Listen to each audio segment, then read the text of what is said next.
లోకాలు కంపించేలా, దిక్కులు దద్దరిల్లేలా ఒక అసురుడు తపస్సు చేస్తున్నాడు. అతడి శరీరం కాలిపోతున్నా అతడి సంకల్పం చెదరలేదు. తన 10 తలలను అగ్నికి ఆహుతి చేస్తూ బ్రహ్మదేవుని కోసం ఘోర తపస్సు చేస్తున్నాడు. అతడే రావణుడు. సృష్టికర్త స్వయంగా దిగివచ్చాడు. బ్రహ్మదేవుడు గంభీర స్వరంతో అడిగాడు, వత్సా, ఏం వరం కావాలి? అప్పుడు రావణుడి కళ్లల్లో అహంకారం మెరుస్తుంది.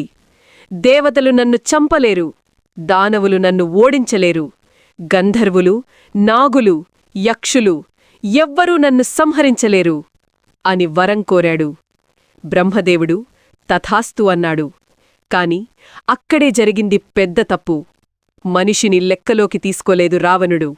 అదే అతని అహంకారానికి సమాధి. అదే ధర్మానికి విజయం.